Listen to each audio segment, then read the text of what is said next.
Você pode preparar tonéis de pipoca que Daniel Vorcaro falará na Comissão de Assuntos Econômicos. O único problema é que quem preside esta comissão é ninguém mais, ninguém menos que Renan Calheiros, que vai mandar-lhe uma trozoba na busanfona de Davi Alcolumbre e da nossa. Eu explico. Davi Alcolumbre porque é o seu inimigo nato. Foi Davi Alcolumbre que arrancou Renan Calheiros da presidência do Senado. E nós tem culpa no cartório? Não, brava gente, nós não tem culpa no cartório, mas a gente sabe muito bem como funciona a esquerda. O cara vai enviesar a coisa até parar lá no CPF de Jair Messias Bolsonaro. Ou você tem alguma dúvida? Já vai deixando aí nos comentários pra mim.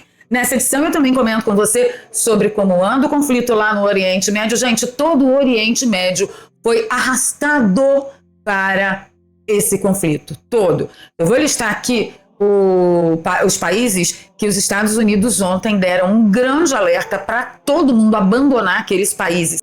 E Marco Rubio disse que nem é o pior ainda, que o pior ainda está por vir. O grande ataque está a caminho e essa fala foi confirmada por Donald Trump um pouquinho mais tarde. Bem, até a hora do fechamento, gravação desta edição, nenhum grande ataque tinha acontecido. Então, se aconteceu alguma coisa na madrugada, eu mesma atualizei vocês pelos shorts. Para nossa alegria, já está saindo na mídia que ministros do STF já admitem que impeachment de ministro do STF será inevitável em 2026. O que vocês acham que está acontecendo? O sistema está jogando fora os anéis para manter os dedos? Porque a minha sensação é essa. E você? O que você está achando? Conta para mim nos comentários. Bom, fica comigo até o final do vídeo, você vai sair daqui muito bem informado. Vamos falar da saúde de Bolsonaro, vamos falar das tretas internéticas com os intergalácticos e o pessoal que está dando chilique, porque os bolsonaristas cobraram a quem se dizia bolsonarista a apoiar Flávio Bolsonaro.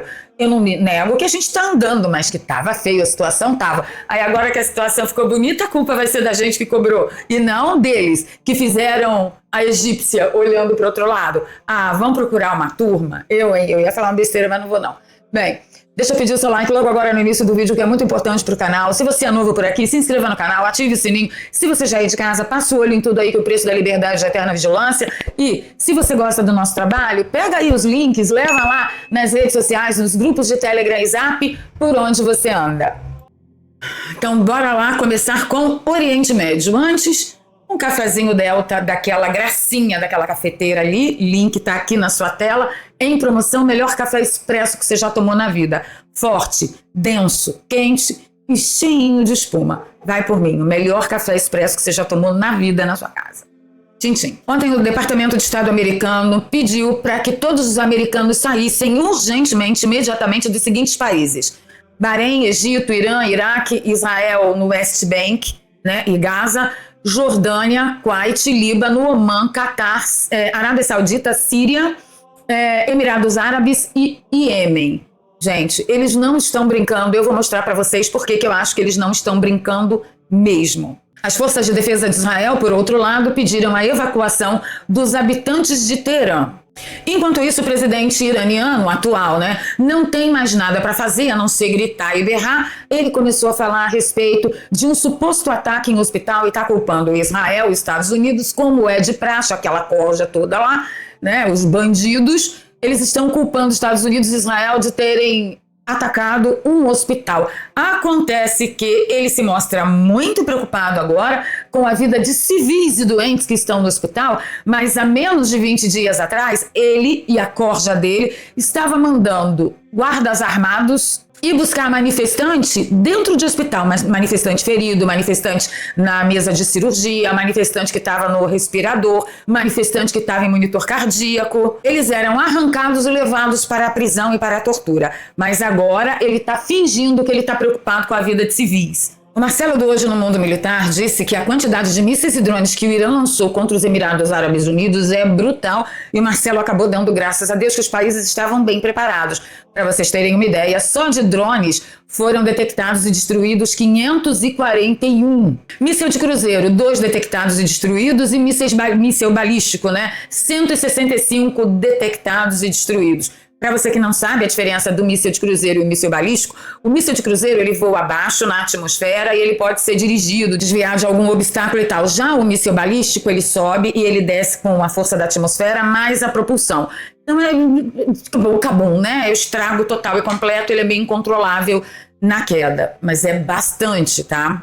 E Pete Hegseth, falei sobre ele bastante nas 2 atualizações que eu fiz para vocês ontem, ele disse além. Ele disse que o regime que gritava morte à América e morte a Israel foi presenteado com morte pela América e morte por Israel. É para aplaudir de pé, igreja. Eu não tenho nenhum constrangimento, não.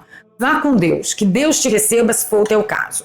Se não for, eu só lamento. E para você nunca do verbo jamais ter dúvida da potência das forças dos Estados Unidos, o Pentágono confirmou que as Forças Armadas dos Estados Unidos afundaram todos os 11 navios militares iranianos no Golfo de Omã.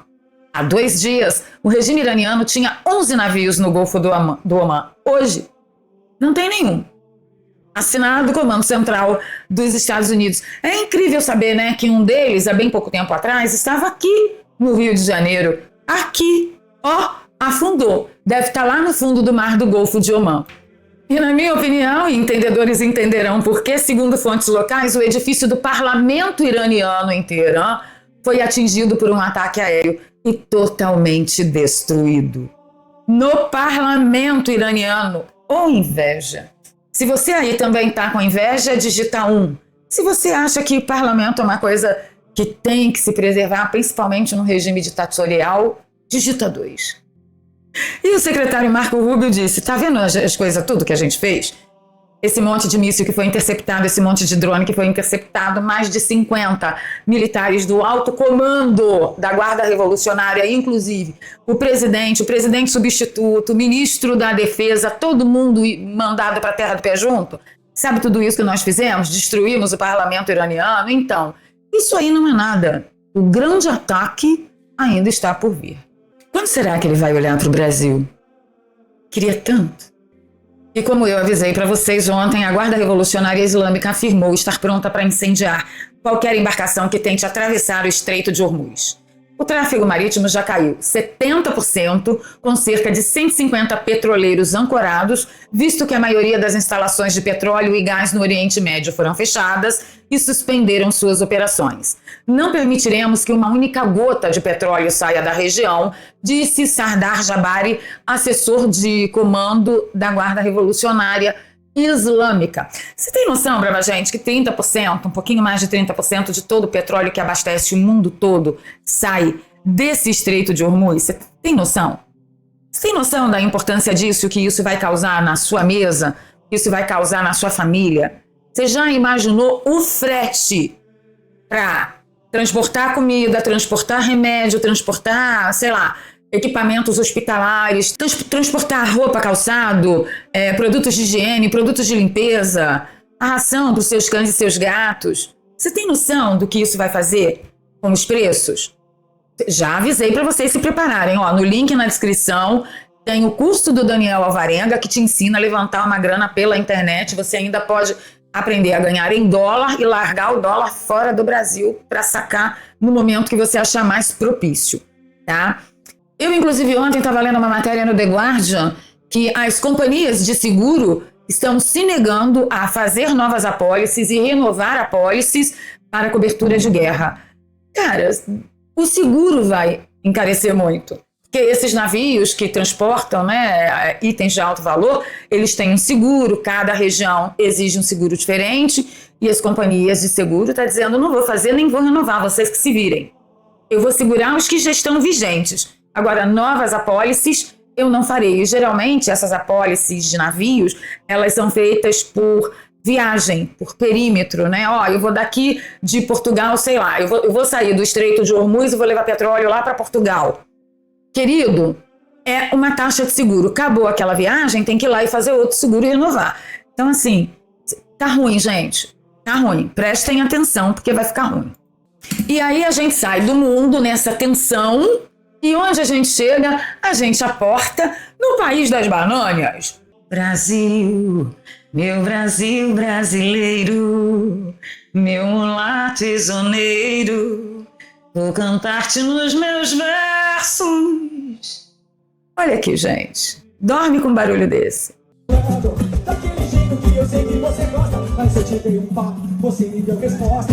Tudo bem, um dia vai, o outro vem. Você deve estar pensando em outro alguém. É uma coisa fora do tom da música, fora do tom da política, fora do tom da liturgia do cargo. Ele é totalmente fora do tom da existência. Ainda tenho que ouvir pessoas me dizendo: ai, quem tem que salvar o Brasil é o Senado. Olha o senador furando a bolha. Segundo ele está furando a bolha, convencendo todo mundo que está ali a ser bolsonarista e a votar em Flávio Bolsonaro. Aprende a cantar, infeliz. E um assunto que a gente não pode esquecer é a saúde do presidente Bolsonaro, que está estável num estado muito ruim, né, gente? O Paulo Figueiredo informou que Alexandre de Moraes indeferiu o pedido de prisão domiciliar de Jair Bolsonaro, contrariando todas as perícias médicas. Eu acho que o Xande, nosso amigo, né?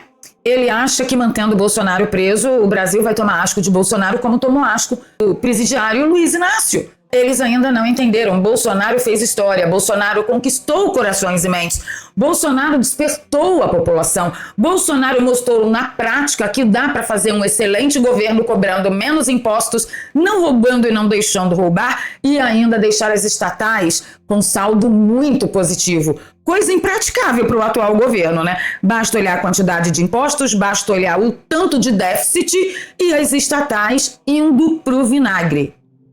Ai, mas tá cobrando esse monte de imposto porque a gente tem saúde pública. Você tem saúde pública? Então você me dá um endereço do hospital onde você é atendido para eu ir me tratar e onde você tem saúde pública, porque aqui onde eu moro não tem. Seu filho tem educação pública? De graça? Você tem segurança pública? A cidade onde eu moro não tem nem saneamento básico. E onde eu estou no estado do Rio de Janeiro, cuja cidade diz que continua linda e bonita por natureza. Tá? Já que a gente está falando de Paulo Figueiredo, eu cobri aqui, né, o quiprocó do Silas Malafaia com Flávio Bolsonaro, com Paulo Figueiredo. E o Silas Malafaia tá usando a cartinha de Bolsonaro como viés de confirmação e que blá blá blá. E aí ele disse que foi atacado, inclusive com vídeo debochando do meu nome, da minha condição de pastor, porque fui contra os ataques a Nicolas e a Michele. Bem, ele chama aqui de ataque leviano, mas eu tenho que falar. Leviano tá sendo ele. Porque ele não foi atacado porque foi defender primeiro Nicolas e Michele. Primeiro ele atacou o Flávio. Primeiro ele disse que duvidou da palavra de Flávio em relação a ser o indicado pelo pai. Ele colocou em dúvida o caráter e a honestidade de Flávio. E por isso os bolsonaristas foram para cima dele. Não foi para defender Nicolas e Michele, isso foi muito depois. Certinho? Aí o Paulo Figueiredo vem e fala: pastor xinga, fala. Procure no Google o que é dissonância cognitiva. Você foi pra cima do Flávio, do Eduardo, de mim, até da minha família. Foi mesmo, chamou Paulo Figueiredo de filhote da ditadura. Aí o Paulo continua: depois, quando alguém finalmente te respondeu como você merecia e foi trucidado pela internet, partiu acuado para a vitimização típica de uma militante feminista. Talvez a carta seja mais pra você, não? Seja como for, fico feliz de vê-lo, ainda que tardiamente, unindo-se a nós, como eu, aliás, sempre disse que aconteceria. Seja muito bem-vindo. Eu só digo uma coisa, lamento muito, porque caráter ou você tem ou você não tem. Eu acho que se você fez merda, você tem que ter cara de pau como eu tenho, vim aqui e falar: gente, fiz merda, falei merda, me desculpem, estava equivocada. Agora, ficar se fazendo de vítima, pastor, sacanagem, hein? Seja a palavra do homem se ensina ou não, o que passar disso é de procedência maligna. Certinho? Vamos falar de Vorcaro para nossa alegria ficar completa? Vorcaro falará no dia 10 de março na Comissão de Assuntos Econômicos. Eu tô meio assim, sabe? Meio alegre, meio confusa, meio triste, meio... Esse país parece que não tem saída, meu Deus. A única comissão que o cara aceita falar, é claro que é a comissão do sistema. É claro que tem um cara do sistema lá na presidência. A presidência da Comissão de Assuntos Econômicos é do Renan Calheiros, que odeia bolsonarista. Tudo bem, ele odeia também o Alcolumbre e ele vai mandar-lhe uma trozoba no Alcolumbre, já vocês vão entender por quê. Mas, gente, ele vai enviesar a coisa, vai tirar daqui, vai puxar dali, vai fazer malabarismo, vai dar botes com bumbum, vai fazer acrobacia. Um stick puxa inimaginável para jogar a conta na base do Bolsonaro. Podem esperar. Vai ser uma espécie de CPMI da Covid-2. E por que eu digo a você que Alcolumbre vai se dar muito mal, porque ao contrário de nós, Alcolumbre tem muita culpa no cartório. Olha só, a gente acompanhou aqui aquela treta lá na CPMI do INSS, da contagem, que era assim, era assado, era 12, 17, mais 14, e venceu para quebra de sigilo do Lulinha, não é isso? Então o que está acontecendo? Todos os parlamentares de esquerda, os senadores de esquerda, estão berrando lá na cabeça de Alcolumbre para derrubar a quebra de sigilo do Lulinha. Olha só o que o senador Girão falou do pouquinho de ficha corrida de Davi Alcolumbre. Vamos conferir. Agora, eu acho que o grande fato do dia hoje, 5 horas da manhã, foi a revelação de que o Lulinha teria viajado junto com o careca do INSS para Portugal, pago a passagem de executiva e hotel de luxo. Então isso, a turma do PT aqui, da bancada do Lula, tinha negado que o Lulinha não tinha nada a ver com isso, passou meses falando. Quando a gente quebra o sigilo na semana passada, de forma democrática, de forma legítima, como sempre aconteceu aqui, né, porque essa votação simbólica, o painel conta, sempre contou, inclusive trouxe uma votação que eu participei aqui, o relator me citou, em 2019, de uma medida provisória, que eu cheguei ao presidente Davi Alcolumbre e questionei, e ele disse, não, é aqui. Então ele não pode mudar a regra do jogo na hora do jogo ao sabor do presidente atual, Lula. Né? Ele teve um posicionamento no governo anterior, né? E eu espero que ele mantenha. Aliás, o Davi Alcolumbre deveria se declarar impedido, sim, de pensar, só em pensar em interferir nessa comissão, porque tem assessor dele que a gente está aqui querendo quebrar sigilo, convocar, como o Alfredo Gaspar. Né, que na verdade não é o Alfredo, é o Paulo Boldens, que hoje está, o Alfredo Gaspar a gente quebrou, do senador Everton, né, mas o Paulo Boldens, que é um assessor, foi um assessor do gabinete do presidente do Senado e que teria recebido 3 milhões de reais dessa fraude, segundo a Polícia Federal, e ele hoje está na presidência do Senado, né, no assuntos políticos, como conselheiro recebendo 31 mil reais. E não esquecendo que o Davi Alcolumbre já fez o sigilo aqui, decretou o sigilo de 100 anos do careca do INSS. Então ele não pode, ele tem que se declarar impedido para o bom andamento dessa comissão, para não interferir, porque senão vai parecer uma certa suspeição numa decisão soberana desse plenário. Repito que nós tivemos outros casos aqui de uma votação similar e foi contado o painel. Então, vocês podem imaginar o que Renan Calheiros vai fazer com tudo isso, meu amigo? Vocês podem imaginar Renan Calheiros com um monte de coisa na mão, assim? Falar, Davi Alcolumbre, vem dançar aqui, vem beber, vem fazer a dancinha do ai, tá ardendo. E um brinde para nossa alegria, porque a STF já admite em conversas reservadas que sim, haverá impeachment em 2027, porque não vai ter como fugir da maioria conservadora do Senado. Vamos fazer um brinde, Tintim, a minha é água com sal integral. E você, tá fazendo brinde com o quê? Deixa aí nos comentários para mim. O jogo de taças que eu uso tá aí na sua tela e tá em promoção também. Aproveita, vai lá na minha lojinha que é o melhor preço. Com o desgaste reputacional do STF, a conclusão de seus ministros é que a situação virou. A corte perdeu apoio da mídia tradicional e a indignação superou o medo. Após o escândalo do envolvimento de 2 ministros com o Banco Master, a maioria avalia em conversas reservadas que em 2027 processos de impeachment de ministros do STF serão inevitáveis, seja quem for o vencedor nas presidenciais e ainda que a direita não controle o Senado. Ou seja, eles estão dizendo isso ultrapassou o conservadorismo, isso ultrapassou o bolsonarismo, isso ultrapassou o direitismo. Caiu ali no lugar comum da razão, da dignidade, do caráter, da vergonha na cara, de ter uma palavra só, de palavra não fazer curva, de ser sim, sim, não, não, o que passar disso ser de procedência maligna. Caiu nessa vala comum moral e dos bons costumes, não é? Então, eles mesmos estão avisando que em 2027 vai dar ruim. Eu, por mim, queria que desse ruim agora em 2026. Mas como Davi Alcolumbre, né? E vocês acreditam que o vagabundo do sobrinho da Dilma está processando, denunciando o Flávio por propaganda antecipada, por ele ter comparecido na manifestação na Avenida Paulista? Vocês acreditam nisso? O sobrinho do cara, que o dono do partido, que é o atual presidente do Brasil, que mandou dinheiro público para uma escola de samba fazer campanha para ele em fevereiro, sendo que ele está concorrendo à reeleição. Ali não teve campanha antecipada, mas Flávio Bolsonaro compareceu num caminhão, aí foi campanha antecipada. Olha, é de lascar. Mas o que colocou um monte de caraminhola na minha cabeça ontem à noite foi esse post aqui do vlog do Lisboa. Lisboa falou assim, ó, Jair Bolsonaro indicou Flávio. Doa quem doer. Essa jogadinha suja e canalha para tentar derrubar Flávio não vai colar. O povo está atento. Sabe o que isso quer dizer, meus amores? Relâmpagos e trovoadas no horizonte. Tem mais alguma coisa acontecendo no seio da direita para tentar derrubar Flávio Bolsonaro, porque esquerda a gente não liga que eles já tentam derrubar a gente o tempo todo também. E aí? Quem dá um chute? Deixa para mim nos comentários. Ficando por aqui, pedindo seu like, seu compartilhamento. Se você gosta do meu trabalho, aqui tem um Pix onde você pode nos apoiar com qualquer valor. É doarpravaleria@gmail.com. E na descrição eu deixo 2 contas bancárias e uma conta no PayPal, para você que nos assiste de fora do Brasil, tá bom? Então tá, bora para os comentários tretar? Deixa aí para mim também, se você anda gostando do formato das atualizações que eu tenho deixado no meio do dia. Eu gravo no celular, rapidinho, coloco uns filtros assim, fico maravilhosa, tô adorando. Diz que tá gostando, que aí eu vou continuar aparecendo maravilhosa pra vocês, cheia dos filtros. Então tá, brava gente, beijo no coração, bora pros comentários. Fui.